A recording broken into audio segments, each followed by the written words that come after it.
دعوت اسلامی کی شعبہ FGRF کے تحت ترکی اور شام کے زلزلے سے متاثرہ علاقوں میں امدادی کاموں کا سلسلہ جاری ہے۔ اسی سلسلے میں ادنا شہر کے فیضان مدینہ میں امدادی سامانوں کی پیکنگ اور لوڈنگ کا سلسلہ کیا گیا، جس میں سبزی، پھل، پکی ہوئی روٹیاں، پانی اور دیگر کھانے پینے کی اشیاء شامل تھیں۔ اس موقع پر نگران سینٹرل ایشیا اور افریقن عرب ریجنز نے مدنی خبروں کو بتایا۔ اس میں ہم نے کمبل لوڈ کرنے ہیں، پھر انشاءاللہ ہم ہتائی کی جانب آگے بڑھیں گے۔ ہتائی کا وہ علاقہ جو مزاحمات کا علاقہ ہے، جہاں عمومی طور پر امدادی سامان نہیں پہنچ پا رہا، وہاں ہمارے مبلغین الحمدللہ موجود ہیں، انہوں نے لسٹ بنا لی ہے، انشاءاللہ وہاں پہنچ کر اس سامان کو تقسیم کریں گے۔ اور پھر جیکٹس، رضائیاں اور کمبل کی لوڈنگ کے بعد اس سامان کو ہتائی شہر کی جانب روانہ کیا گیا۔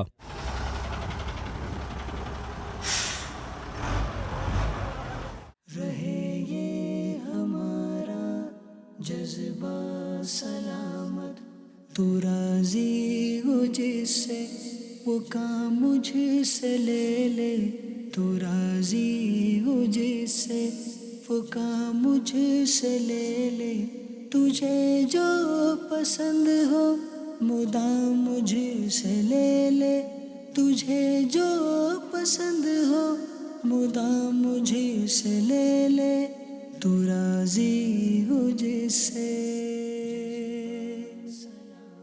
دوسری جانب امدادی سامان کے ہتائی پہنچنے پر FGRF کے ذمہ داران نے اسے زلزلے سے متاثرہ عاشقان رسول میں تقسیم کیا۔ ادھر فیضان مدینہ استنبول ترکی میں پہنچنے والے زلزلے سے متاثرہ عاشقان رسول کے درمیان لباس و دیگر اشیاء کی تقسیم کا سلسلہ کیا گیا۔ اس حوالے سے مبلغ دعوت اسلامی نے مدنی خبروں کو بتایا۔